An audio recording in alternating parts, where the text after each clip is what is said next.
¿Qué tal, mis queridos amigos? ¿Cómo estáis? Espero que vaya muy bien por ahí. Hoy me pilláis en un escenario distinto. Estoy en la sede de Service Next, al ladito, pero directamente al ladito estoy escuchando las motos del circuito de Montmeló en Barcelona. Y este es un sitio espectacular que espero voy a poder visitar periódicamente para contaros cosas súper interesantes acerca de la industria del automóvil y específicamente de todo lo que viene después de la compra de un coche. Ya lo iréis viendo. Este sitio promete y mucho, a las pruebas me remito. Hoy os voy a contar algo un poco diferente o especial, bueno, no diferente o especial, porque al final vamos a analizar un coche que ha salido hace muy poquito, que se acaba de presentar, ya cuya presentación yo asistí, y es un coche especial porque en su momento grabé un vídeo y luego lo eliminé. Y si seguís un poco mi canal sabéis que no soy una persona muy dada a ir contando historias personales sobre mi contenido, pero hoy vamos a hacer una excepción y os voy a contar una pequeña intrahistoria, porque es una anécdota medio divertida que creo que merece la pena y que va a servir un poco para poder encajar todo esto. Bueno, la anécdota es muy sencilla. Resulta que me invitaron a la presentación del Liux, este coche eléctrico español que hace muy poquito que ha sido presentado y que ha tenido una gran relevancia en los medios de comunicación del motor y no del motor desde hace un tiempo. Y estaba en la cola esperando a entrar al evento y de repente aparece Ángel Gaitán, que por cierto es muy divertido y curioso porque muchas veces voy a eventos del motor y no sé cómo, pero siempre me ve antes que yo le vea a él y cuando me doy cuenta lo tengo delante saludándome. Por cierto, si ve este vídeo o se lo pasan, pues un saludo desde aquí, Ángel. Siempre muy simpática y amablemente y contándome sus cosas con esa personalidad tan arrolladora que tiene él, ¿no? Y es muy divertido porque en esta última presentación en la que, como digo, estábamos un corrillo hablando y apareció él, viene y me pregunta directamente si tenía yo un abogado dentro de mi equipo de colaboradores. Supongo que no le molestará que cuente esta anécdota. Y a lo que yo me quedé muy extrañado, digo, ¿yo un equipo de abogados para qué? Y bueno, él me contó que sí, dentro de sus colaboradores habituales tenía un abogado. Bueno, él tiene sus maneras de trabajar, sus formas de hacer, y bueno, por unos caminos en su trabajo en los que necesita apoyo legal habitualmente. La cuestión es que es muy divertido porque me puse a pensar que justamente estaba entrando a la presentación de un automóvil que es uno de los poquísimos temas que he tratado en mi canal que ha terminado en una amenaza de demanda. Y es que yo publiqué un vídeo sobre, no Liux, sino sobre una parte del equipo que está trabajando en el proyecto de Liux no hace mucho y tocamos el tema de Liux tangencialmente. Y estaba echando cuentas y me sale que llevo casi 1000 vídeos publicados en este canal y de esos 1000 vídeos ha resultado en unas cuantas personas o empresas enfadadas, esto es normal, pero 2 amenazas de demanda. Y personalmente os voy a ser muy honesto y muy sincero. Aunque crea que tenga razón, aunque crea que esta amenaza de demanda es eso, una amenaza y no tiene ningún fundamento legal, no solamente a mí esto me afecta, que me puede afectar no mucho la verdad, pero sobre todo desde el punto de vista de que nos van tan bien las cosas y que trabajas para una empresa muy grande. ¿Qué necesidad tengo yo de perder tiempo, sobre todo tiempo y energía de mi vida, en afrontar una demanda cuando no hay ningún tipo de necesidad? Además que yo no tengo ningún interés en enfrentarme a nadie en este mundillo. Así que normalmente cuando me llega una amenaza de algún tipo por algo que he dicho o hecho y que no está bien, pues intento hablar con la otra parte e intento solucionarlo. Como digo, puedo haber molestado a bastantes personas o unas cuantas personas, pero a lo largo y ancho de casi 1000 vídeos que estamos a punto de tocar y que, por cierto, tendremos que celebrar de algún modo con vosotros, pues solamente me ha ocurrido 2 veces que me ha llegado el desagradable correo de un abogado diciéndome que me iba a demandar, ¿no? Y en ambas ocasiones he conseguido resolver esto de una manera civilizada y hablando, que es como creo que se tienen que resolver las cosas. La cuestión es que yo publiqué un vídeo sobre una historia bastante truculenta, vinculada tangencialmente o indirectamente al asunto del proyecto de Liux, porque es un proyecto nuevo, que está limpio, no hay ningún tipo de asunto al respecto que se pueda considerar turbio hasta donde yo sé, pero sí que hay una persona dentro del proyecto pues, que tiene un historial y es un historial que puede afectar a la credibilidad de un proyecto en el sentido de que no ha terminado nunca los 2 proyectos en los que estuvo embarcado, el proyecto de Boreas y el proyecto de Golem, si es que algún día el objetivo era que esos proyectos llegaran al mercado. Personalmente yo creo que sí, pero no estoy seguro, y que esta persona, que es David Sancho, ahora tiene un papel muy importante en el proyecto de Liux. Dicho todo esto, como digo, ese vídeo podía generar dudas sobre el proyecto, podía afectar a su credibilidad y decidí, bueno, pues darles una oportunidad, entre otras cosas porque yo tengo una cosa en común con la gente de Liux, una cosa muy importante, y es que yo también soy un emprendedor, yo también soy una persona que lleva muchos años peleando por crear cosas y comprendo perfectamente y me solidarizo perfectamente con el espíritu emprendedor. Y por eso, a mí, y os lo digo ya de partida y de salida en este vídeo, a mí lo que me gustaría es que Liux triunfara y que llegue a un puerto y que gane y que tengamos por fin un fabricante de automóviles español, bueno, pues del que podamos celebrar su buena marcha y hitos positivos a lo largo y ancho de su historia. Bien, dicho todo esto y posicionado todo esto, que espero que os haya parecido igualmente interesante, el otro día tuvieron la amabilidad, a pesar de todo este asunto, de invitarme a la presentación del coche y yo pude asistir allí, una presentación en La Nave, un sitio espectacular en Madrid, con un montón de asistencia. Ellos hablan de 400 personas, no sé cuántas fueron. Evidentemente no las conté, pero a pesar de que el espacio era inmenso, inusual para una presentación de un coche, hubo bastante gente allí dentro y desde el punto de vista de la convocatoria fue todo un éxito, ¿no? Pero la cuestión es que yo, como periodista del motor, puedo tomar dos decisiones, puedo tomar dos caminos. Tomar el camino fácil, que es el camino ensalzador, el camino de creerte todo lo que te cuenta el fabricante y de cacarearlo y de propulsarlo e impulsarlo y promoverlo, o hacer un análisis crítico de lo que es el proyecto y lo que ha mostrado e intentar contar a vosotros, a la audiencia, qué es lo que creo, qué es lo que pienso desde el punto de vista de mi experiencia, teniendo en cuenta que después de 20 años de mi vida, media vida, visitando fábricas de coches, visitando talleres, visitando docenas y docenas y docenas de fabricantes de componentes y de piezas de la automoción, supongo que algo habré aprendido y algo soy capaz de transmitir y de filtrar una vez que recibo la información, ¿no? Y la verdad es que después de recibir toda esta información y de ver la presentación del proyecto, bueno, pues a mí el proyecto de Liux es un proyecto que me genera muchas dudas. Como digo, y he dicho al principio, y voy a repetir durante y hasta el final, a mí lo que me apetece y lo que verdaderamente me interesa es que por fin haya un proyecto español que salga adelante y que termine triunfando, porque hasta la fecha, desde que yo tengo uso de memoria, no ha habido ni una sola marca de automóviles en España, de las muchas que se han anunciado, que haya hecho ningún coche, y las pocas que han hecho unos pocos coches han sido marcas que no han llegado muy lejos. Sí, está el caso ahí de AD Tramontana, que ahora se vende por encargo en los Estados Unidos de América, pero es una empresa que se compró por parte de una persona, Orestes, a la que mando un saludo también desde aquí, cuando estaba en un estado pues, deficitario completamente, ¿no? Pero bueno, atendiendo a lo que ha presentado Liux en Madrid esta pasada semana, según grabo este vídeo, me gustaría comentar con vosotros algunos detalles y algunos aspectos que a mí me generan dudas y que probablemente a ellos les va a venir bien también que lo comente para intentar mejorarlo si es que esa es su intención y pueden. Lo primero de todo son los tiempos, eso es lo que más llama la atención, por muy magos que sean, por muy cracks que sean de la automoción, por muy genios que sean capaces de hacer cosas que otros con 1000 veces más recursos económicos y humanos son capaces de hacer. Llama mucho la atención que esta es una startup que se creó, según cuentan ellos, durante la pandemia, como una idea de teníamos que hacer algo y nos inventamos una marca de automóviles. Esto no es nada peyorativo, es lo que dijo Antonio Espinosa de los Monteros en la presentación del vehículo, y decidieron hacer un automóvil. Y para esto se unió con David Sancho. Bueno, al margen de que esto se pensara en el 2021, pandemia, ¿qué más da? Lo importante es que esta empresa, después de este tiempo de concepción, según la propia locución del CEO de la empresa, contrata a su primer empleado en febrero del año 22, del año en curso, y alquila su nave, esa nave en bruto a la que han asistido varios medios de comunicación, en mayo del año 22. Y en noviembre del año 22 igualmente nos están presentando un primer automóvil que, en palabras textuales de su CEO, es un prototipo. Bueno, desde luego, como digo, hay que ser una auténtica máquina o un genio para llegar a esas velocidades en el desarrollo de un automóvil partiendo desde cero y partiendo también desde una empresa que no tiene ninguna experiencia previa en la fabricación de un automóvil en masa, que esa es otra de las cosas que llama mucho la atención, que no se están planteando crear un primer producto de prestigio, un primer producto exclusivo que les sirva para escalar y para conseguir unos ingresos con los que demostrar que saben hacer coches, sino que se quieren meter directamente a fabricar un automóvil por un precio de entre 35 y 40.000 euros eléctrico que pretende fabricarse en masa. Pretende fabricarse, según ellos, dijeron al principio, en junio de este año, en el diario El Mundo,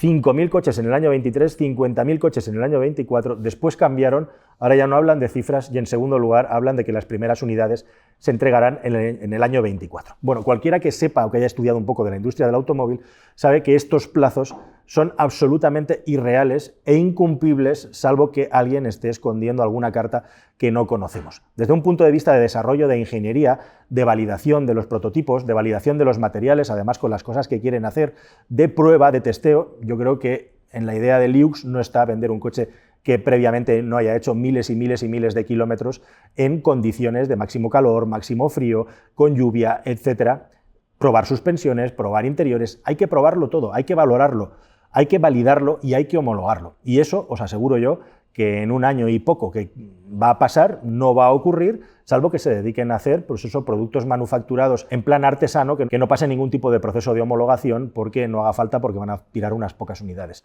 A este respecto, hay un principal inversor de momento del proyecto que ha puesto 2 millones de euros, que es el grupo OK, que tiene empresas de rentacar y también de renting, que ha puesto 2 millones de euros. Y OK Mobility ha anunciado que se va a hacer con 20 unidades del Animal, que es el primer coche que se ha presentado. Llama muchísimo la atención que, siendo el principal inversor que tienen ahora mismo en Liux, haya una cifra tan rácana de compra del propio producto que ellos están promoviendo para sus clientes, cuando son los inversores y quieren que esto crezca y escale, ¿no? 20 unidades parece muy poco para una empresa que pretende construir un coche masivo y que pretende también construir pequeñas factorías muy automatizadas a lo largo y ancho del mundo. Bien, dicho todo esto, en la presentación Espinosa de los Monteros habló de prototipo, pero si vemos el automóvil que salió en la presentación, y es el de la foto que os estoy poniendo ahí, vemos claramente, por ejemplo, que el frontal del automóvil tiene una serie de irregularidades en el morro, tiene esos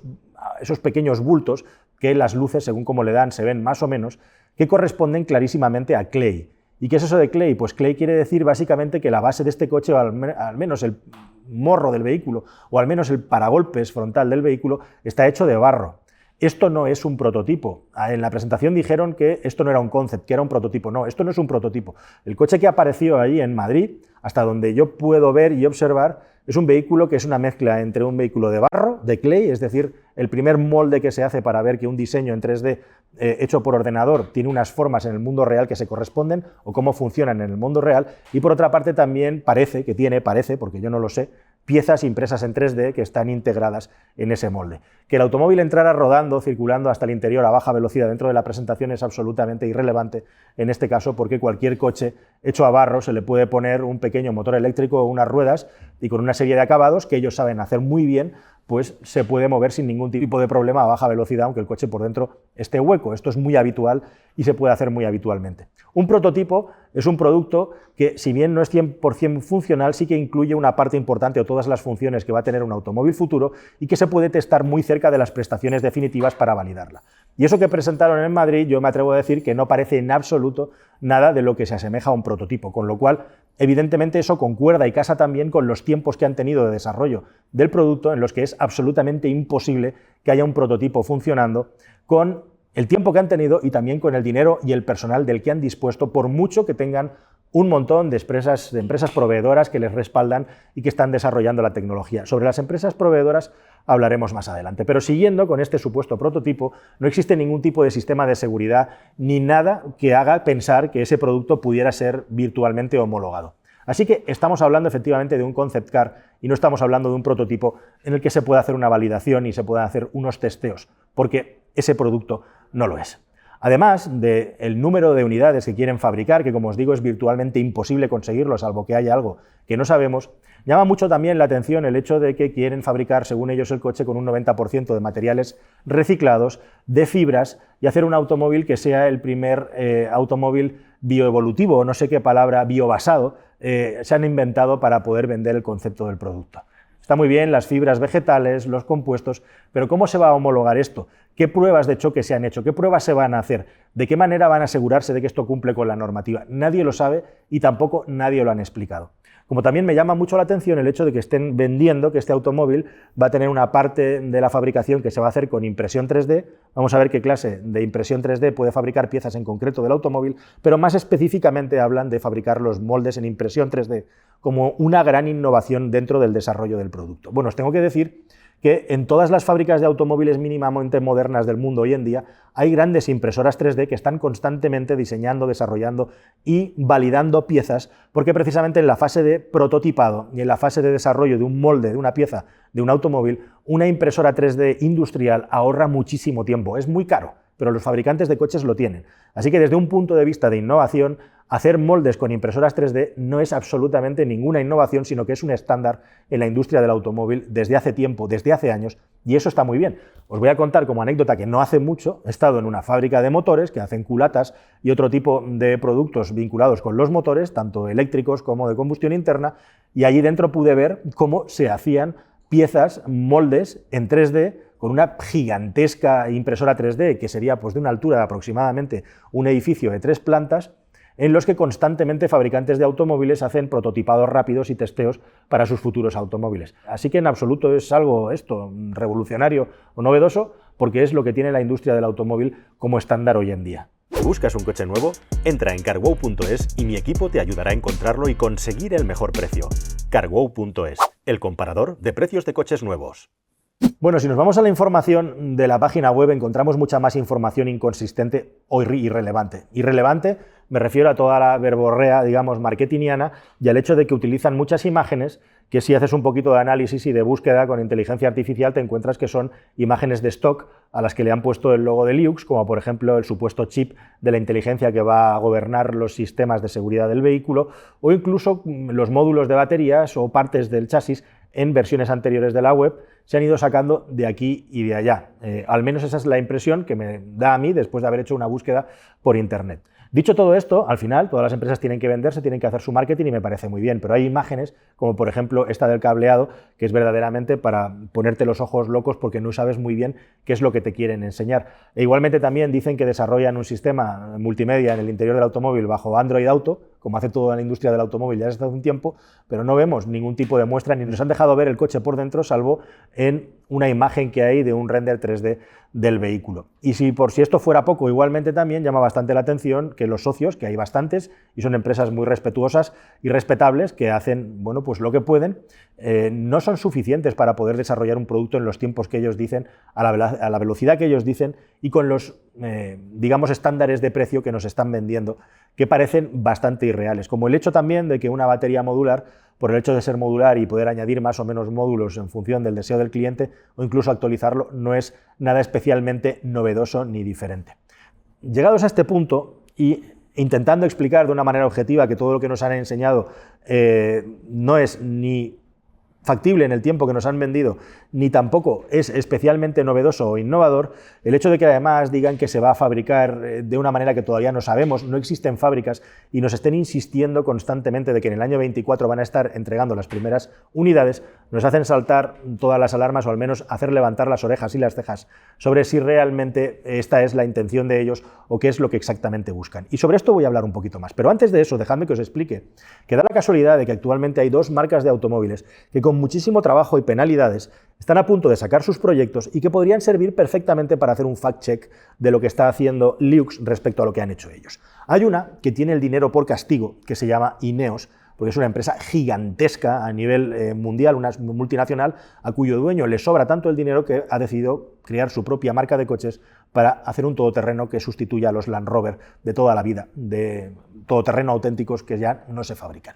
Bueno, pues Ineos anunció su producto en el año 2017 y a fecha de 22 todavía no ha entregado sus primeros vehículos después de una fase de desarrollo en la que han gastado muchísimo dinero, en la que han adquirido motores BMW para su máquina e igualmente también han contado con un socio de desarrollo tan bestial como Magna, que es un socio de primer nivel tanto para el desarrollo de un automóvil, desarrollan completamente automóviles por su cuenta, como también para la fabricación del mismo. Ahí está todo clarísimo, cómo se ha desarrollado y de dónde ha salido el producto. Pero puedes decir, claro, Ineos, que tiene tantísimo dinero, podía hacerlo. Bueno, primero de todo, Ineos lleva 5 años desarrollando su producto y justo ahora va a empezar a estar en el mercado. Pero todavía hay un proyecto que se parece muchísimo más al de Linux, porque también es una startup de un grupo, entre comillas, de amigos universitarios que deciden hacer algo distinto, que es el proyecto de Sonosion. Este proyecto de Sono Motors, que es un automóvil que justamente se ha empezado a vender ahora, se está empezando a fabricar y se empezará a entregar en el año 23, que es una startup también que empezó desde cero en Alemania, un lugar donde, digamos, hay mucho más acceso y desarrollo tanto al personal como a la ingeniería de automoción, y que igualmente arrancó en el año 17. Y los señores de Sono Motors, ¿cómo hicieron su coche? Pues utilizando un BMW i3 como base y posteriormente con la ayuda de Continental y un montón de proveedores de primer nivel del automóvil, pero sobre todo Continental. Yo fui a Alemania invitado por Continental, no por Sono Motors, sino por Continental, a probar el prototipo del Sonosion. Han conseguido finalmente desarrollar su automóvil y traerlo al mercado, no sin antes haber estado a punto de desaparecer por 2 veces y haber tenido que reunir una suma de aproximadamente 135 millones de euros. 2 veces crowdfunding extremo hasta el último minuto y al final 135 millones de euros y un montón de problemáticas para poder construir el coche que finalmente se va a hacer en una factoría que ya existía, donde se fabricó el Fisker Karma. Primero estaban hablando de la fábrica de Saab, ahora propiedad de una empresa china donde no se hace mucho, al final Finlandia, y con muchísimas problemáticas financieras y económicas. Igualmente también, por ejemplo, un tercer proyecto, el de Aptera, con personas que han estado trabajando nada menos que 15 años hasta tener el prototipo definitivo, un vehículo que se va a fabricar prácticamente en 6 módulos únicamente, la sencillez extrema, sin innovar en nada especial, y que ha decidido con Sandy Munro, el mítico ingeniero de automoción estadounidense que se ha hecho famoso, ha salido a la palestra por desmontar los coches de Tesla y analizar cómo están construidos para poder validar el proceso de fabricación de ese automóvil. Un primer espada de toda la vida de la industria del automóvil de Detroit.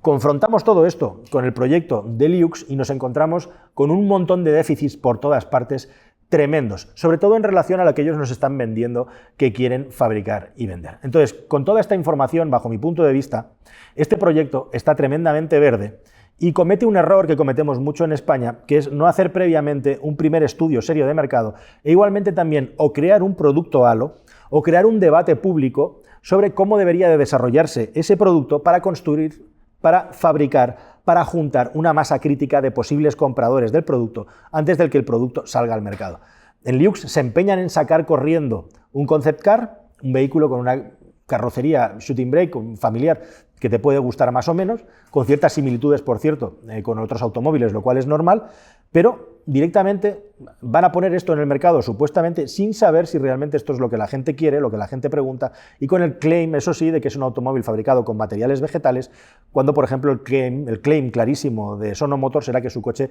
tiene placas solares y se puede cargar con el sol. Bueno, son ventajas competitivas muy importantes que los señores de Sono Motors han contrastado que podían ser interesantes para que la gente pusiera su dinero encima de la mesa para reservar un coche que no existía. Y así fue, con muchísimas penalidades. Pero yo me pregunto, ¿alguien en Liux se ha preguntado si lo que quiere la gente es un coche, como ellos dicen, biobasado y vegetal? Yo no lo tengo en absoluto nada claro que esto sea así. Si además le sumas el hecho también de que normalmente cuando creas una empresa desde cero de coches y la cosa va en serio, lo que haces es hacer tiradas muy cortas, lo que haces es hacer coches muy caros para crear un producto que tenga prestigio, que tenga valor, que tenga caché y de esa manera ir escalando de lo más caro a lo más económico según vas creciendo industrialmente. Nada de esto sucede en Liux, sino que aquí tenemos el proceso contrario. Quieren directamente empezar con lo económico en términos de automóvil eléctrico, en lo producción en masa, descentralizada además, con un sistema de producción que no tenemos ni idea de cómo va a ser, solo tenemos vaguedades sobre impresoras 3D y sistemas robotizados y materiales vegetales que no sabemos, no tenemos ni idea qué tipo de validación ni aprobación van a tener. Así que, bajo mi punto de vista, después de darte toda esta ensalada de información, y si todavía has llegado hasta aquí, cosa que te agradezco, mi percepción es que esta es una startup que acaba de crear un concept de vehículo en el que son muy buenos, está claro, y muy rápidos en crear prototipados rápidos para demostrar una prueba de concepto del producto, pero les queda todo el camino por recorrer y desde luego los plazos que nos han vendido y los conceptos que nos están vendiendo, el vehículo puede tener, con cosas incluso llamativas, como el hecho de que la plataforma puede tener hasta 160 kilovatios hora de capacidad de batería. En la página web, ojo que ponen kilovatios, no han puesto la H de hora. No me queda muy claro si esos 160 kilovatios, según lo digo, se refieren a la potencia del motor o se refieren a la batería. Ahí está al lado de una batería, si es la potencia del motor, deberíais de cambiarlo. Pero la cuestión es que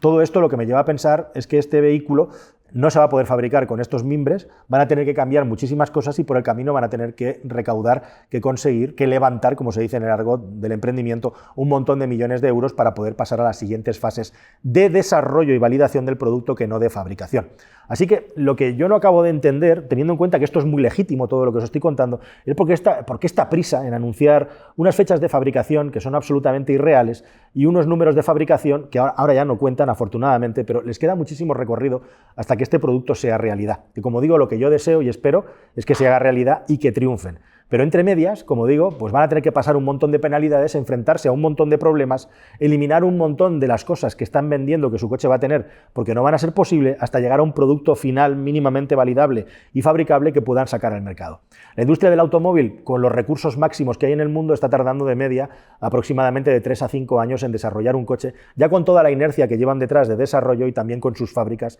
que simplemente, entre comillas, lo de simplemente tienen que cambiar para ponerse a producir en masa sus productos. Un Porsche Taycan, por ejemplo, ha costado la bonita cifra de más de 1.000 millones de euros desarrollar y fabricar en su conjunto. Así que bueno, pues ahí dejo esa cifra. Evidentemente esto no es un Porsche, es un coche que quiere ser popular y es un coche que quiere ser barato para la gente de la calle. Pero precisamente cuanto más barato es un producto, más difícil es llegar a ese precio si no lo fabricas en grandísima masa. Con lo cual esta es una dificultad más que se han echado encima de la chepa. Así que de nuevo, resumiéndolo, al proyecto de Liux le queda muchísimo trabajo por delante. Todo lo que nos están vendiendo ahora mismo necesita muchísimo más trabajo en el tiempo del que realmente nos están anunciando de momento, e igualmente también vamos a ver con los compañeros de viaje y los proveedores que se han buscado cuáles son los problemas y hasta dónde pueden llegar en las cosas que están prometiendo. Entre medias tendrán que levantar un montón de millones de euros de financiación, que es posible que lo consigan, y tendrán que trabajar con unos tiempos de desarrollo y con unas contrataciones de personal que, vinculado a lo que tienen ahora mismo, me parecen completamente irreales, analizándolo desde un punto de vista objetivo, si se quiere por objetivo, los 20 años de experiencia que llevo analizando proyectos de marcas de automóviles y específicamente proyectos de marcas de automóviles nuevos. Y esto, queridos amigos, es lo que os quería contar, mi análisis, mi visión, mi opinión del proyecto de Liux, y termino como empecé, deseándole que tengan muchísimo éxito, que consigan todo el dinero que necesitan para poder desarrollar este proyecto, que tienen mucho trabajo a la hora de buscar tanto proveedores como empleados que sean capaces de llegar a buen término todo lo que están desarrollando, y entre medias, bueno, pues todo lo que pase y lo que ocurra, si nos parece relevante, os lo iremos contando en este canal, como digo, si os parece bien. Nada más, queridos amigos, espero que este análisis os haya parecido interesante, y nada, pues nos vamos contando y nos vamos comentando, y si el día de mañana tengo la oportunidad de hablar con su CEO, Antonio Espinosa, y con David Sancho, pues estaré encantado de todas estas cosas que estoy contándoos frente a la cámara, refutarlas con ellos cara a cara. Nada más, un placer como siempre y nos vemos en el siguiente vídeo, que espero que sea más y mejor. Hasta luego, adiós.